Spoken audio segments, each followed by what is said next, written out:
وہ انگریزوں کو یہ بتایا کرتا تھا کہ کون سا مولوی کیا کر رہا ہے، ان کے لیے جاسوسیاں کیا کرتا تھا۔ یہاں پر یہ بھی بتا دوں کہ شاید کوئی یہ نہ سمجھ لے کہ عبید اللہ سندھی اور محمود الحسن دیوبندی یہ انگریز کے خلاف تھے۔ اصل معاملہ یہ تھا، اور متعدد بار میں نے ویڈیو کے اندر ذکر کیا ہے کہ دیوبندیوں کے دو گروہ تھے۔ ایک انگریز کی گود میں تھا مولوی اشرف علی تھانوی اور عثمانی خاندان اور قاسم نانوتوی کا بیٹا حافظ احمد، وہ انگریز سے انعامات اور روپے وصول کیا کرتا تھا۔ تبلیغی جماعت یہ بھی اس میں شامل ہے۔ دوسرا گروپ تھا مولوی محمود حسن دیوبندی، مولوی عبید اللہ سندھی، یہ کانگریس کی گود میں تھے، اور یہ ان کی محبت میں آ کے انہوں نے ظاہراً انگریز کے خلاف کام کیا، وگرنہ جب وہ جیل میں تھا تو ان کو کھلانے پلانے والا کون تھا، مراد دینے والا کون تھا؟ وہاں پر انگریز تھے۔ یہ حقیقت ہے اس بڑے چاند پوری صاحب کی۔ بڑے چاند پوری صاحب کی یہ حقیقت ہے کہ وہ انگریزوں کی جاسوسیاں کیا کرتے تھے۔ اب چھوٹے جو ثانی چاند پوری کے منصب پر بیٹھنے والے حضرت ہیں، بننے والے ہیں ساجد دیوبندی صاحب، وہ انگریز نوازی نہیں کریں گے تو اور کیا کریں گے؟ لہٰذا آپ الزام نہیں دے سکتے امام اہل سنت علیہ رحمت پر۔ اور اس کے بعد نجیب دیوبندی صاحب نے ایک الزام لگایا امام اہل سنت شیخ الاسلام والمسلمین مولانا احمد رضا قادری حنفی علیہ رحمت پر کہ یہ مرزائی نواز تھے، نعوذ باللہ۔ دوسرے وہابی دیوبندی فرقہ کے مولوی حضرات بھی اپنی کتب کے اندر لکھتے ہیں اور اپنے بیانات، اپنے دروس کے اندر یہ بکواس کرتے ہیں۔ میں آپ کو اس کا جواب دے دیتا ہوں دیوبندی کتب سے کہ اعلیٰ حضرت علیہ رحمت نعوذ باللہ مرزائی نواز تھے یا یہ ان کا جھوٹ ہے۔ یہ میرے پاس کتاب ہے عشق رسول کے ایمان افروز واقعات، ادارہ تالیفات ختم نبوت، صفحہ نمبر اس کتاب کا 128۔ یہاں پر عنوان ہے فاضل بریلوی تڑپ اٹھے، نبی آخر الزمان صلی اللہ علیہ وآلہ وسلم کی ختم نبوت پر ڈاکہ زنی ہوتے ہوئے دیکھ کر مولانا احمد رضا خان بریلوی رحمہ اللہ تڑپ اٹھے اور مسلمانوں کو مرزائی نبوت کے زہر سے بچانے کے لیے انگریز کے ظلم و بربریت کے دور میں عالم حق بلند کرتے ہوئے اور شمع جرت جلاتے ہوئے مندرجہ ذیل فتویٰ دیا، جس کا حرف حرف قادیانیت کے سومنات کے لیے گرز محمود غزنوی ہے۔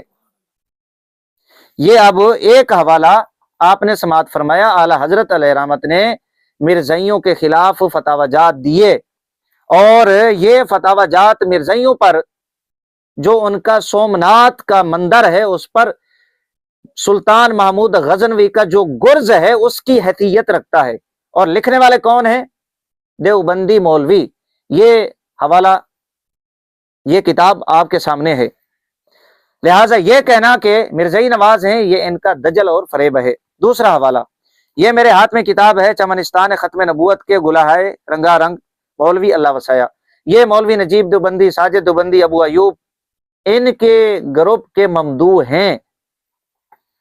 صفحہ نمبر 151، عنوان ہے احمد رضا خان بریلوی رحمہ اللہ۔ یہاں پر امام اہل سنت علیہ رحمت کی کتب کا ذکر کرتے ہوئے مولوی صاحب نے ان کتابوں کا ذکر کیا جو رد مرزائیت میں اعلیٰ حضرت علیہ رحمت نے لکھی ہیں۔ یہاں پر 5 کتابوں کا ذکر کیا مولوی اللہ وسایا نے، اور آخر میں کیا لکھتا ہے کہ 1921 میں الجراز الدیانی علی المرتد القادیانی تحریر فرمایا، اور یہ آپ کی زندگی کی آخری تصنیف ہے۔ اعلیٰ حضرت علیہ رحمت وہ مرد قلندر ہیں کہ آپ کی آخری تصنیف، آخری کتاب آپ نے اتنا رد کیا مرزائیت کا، قادیانیت کا، کہ آپ کی آخری کتاب، آخری تصنیف جو ہے وہ عقیدہ ختم نبوت کی دفاع میں ہے، مرزائیوں کے خلاف ہے۔ یہ اب تیسرا حوالہ آپ سماعت فرمائیں، امام اہل سنت علیہ رحمت اور رد قادیانیت۔ کتاب کا نام ہے تذکرہ مجاہدین ختم نبوت اور قادیانیوں کے عبرت انگیز واقعات، مولوی اللہ وسایا صاحب، جن کا بھی میں نے حوالہ پیش کیا۔ صفحہ نمبر اس کا 193 ہے، مولوی عبد القادر رائے پوری صاحب، ان کے حوالے سے مولوی اللہ وسایا صاحب لکھتے ہیں، اور یہ دوسری کتب کے اندر بھی بات موجود ہے جو عبد القادر رائے پوری صاحب کی سوانح ہے، اس میں بھی یہ حوالہ، یہ بات موجود ہے۔ لکھتے ہیں کہ حضرت رائے پوری نے فرمایا، مولوی احمد رضا خان صاحب نے ایک دفعہ مرزائیوں کی کتابیں اس غرض سے منگوائی تھیں کہ ان کی تردید کریں گے۔ میں نے بھی دیکھی۔ یہ اب مولوی عبد القادر رائے صاحب کی گواہی ہے کہ اعلیٰ حضرت علیہ رحمت نے مرزائیوں کی، قادیانیوں کی تردید کی، آپ نے رد فرمایا۔ اتنے واضح حوالہ جات ہونے کے باوجود الزام لگانا، بہتان بازی سے کام لینا کہ اعلیٰ حضرت علیہ رحمت نعوذ باللہ مرزائی نواز تھے، مرزائیوں کے لیے کام کیا، لعنت اللہ علی الکاذبین، یہ نجیب دیوبندی صاحب کا جھوٹ دجل فریب ہے۔ ہم ذرا اب حوالہ جات پیش کرتے ہیں دیوبندیوں کے کہ سب سے بڑے مرزائی نواز وہابی دیوبندی فرقہ کے مولوی ہیں۔ یہ میرے پاس کتاب ہے چمنستان ختم نبوت کے گلہائے رنگا رنگ۔ اب تک تو آپ نے اعلیٰ حضرت علیہ رحمت کا رد قادیانیت مرزائیت کے خلاف دیوبندی کتب کی روشنی میں یہ ملاحظہ کیا، اب ذرا دیوبندیوں کی قادیانیت نوازی، مرزائی نواز اعلیٰ حضرت علماء اہل سنت نہیں ہیں بلکہ وہابی دیوبندی فرقہ کے مولوی حضرات ہیں۔ یہ میرے پاس کتاب، صفحہ نمبر اس کتاب کا 614، جلد اس کی 2 ہے، مولوی عبد الماجد دریابادی۔ یہاں پر لکھتے ہیں عرصہ سے عبد الماجد دریابادی ایڈیٹر الصدق کے مضامین مسلمہ پنجاب مرزا غلام احمد قادیانی کی حمایت میں شائع ہو رہے ہیں۔ یہ آگے یہ بھی لکھا، چونکہ عبد الماجد صاحب حضرت حکیم الامت مولانا اشرف علی تھانوی سے اپنی نسبت بیان کرتے ہیں، یعنی مولوی اشرف علی تھانوی کا خلیفہ مرید عبد الماجد دریابادی مرزا قادیانی کا وکیل اس کی حمایت میں مضامین شائع کرتا رہا ہے۔ مولانا عبید اللہ سندھی اور ان کے چند معاصر ڈاکٹر ابو سلمان شاہ جہاں پوری، وہی بندہ ساجد دیوبندی کا ممدوح، صفحہ نمبر اس کتاب کا 112، یہاں پر لکھتے ہیں یہ زمانے کی کیسی ستم ظریفی ہے کہ پاکستان میں قادیانیوں کو غیر مسلم قرار دینے کی تحریک چلی تو قادیانیوں کو جو پرجوش وکیل صفائی مولانا عبد الماجد دریابادی ملا، وہ سہارنپور کی اسی خان کا علم و تصوف کا ارادت مند اور عقیدت کیش تھا جس کے اکابر و اصاغر مولانا سندھی کو دیوبند سے نکلوانے میں پیش تھے۔ مولوی عبد الماجد قادیانی مرزے کا پرجوش وکیل صفائی، دیوبندی کتاب دیوبندی مولوی۔ اب آپ اندازہ فرماتے جائیں کہ مرزائی نواز، قادیانی نواز کون ہے۔ یہ کتاب ہے آفتاب نبوت، قاری محمد طیب۔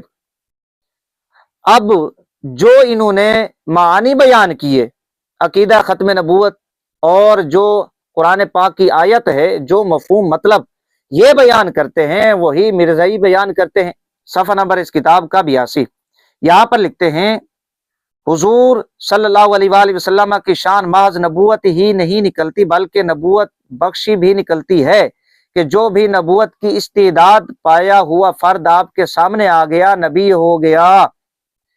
جو آقا علیہ الصلوۃ والسلام کے سامنے آیا تو وہ نبی ہو گیا، نبوت بخشتی ہے۔ یہ اب دیوبندی حوالہ آپ نے سماعت کیا قاری طیب کی کتاب سے۔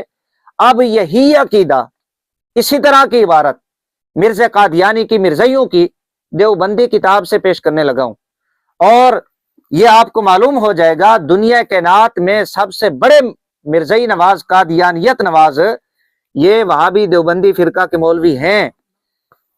صفحہ نمبر کتاب کا نام ہے قادیانی شبہات کے جوابات، مولوی اللہ وسعہ، صفحہ نمبر اس کا 60۔ یہاں پر لکھتے ہیں مرزا صاحب نے نبی بننے کے شوق میں حاشیہ آگے حوالہ دیا مرزے کی کتاب کا، حقیقت الوحی خزائن جلد نمبر 22 صفحہ نمبر 100 میں تو آیت خاتم النبیین کی تحریف کرتے ہوئے آیت کے معنی یہ بتلائے تھے کہ آپ صلی اللہ علیہ وآلہ وسلم کی پیروی کمالات نبوت بخشتی ہے اور آپ صلی اللہ علیہ وآلہ وسلم کی توجہ روحانی نبی تراش ہے۔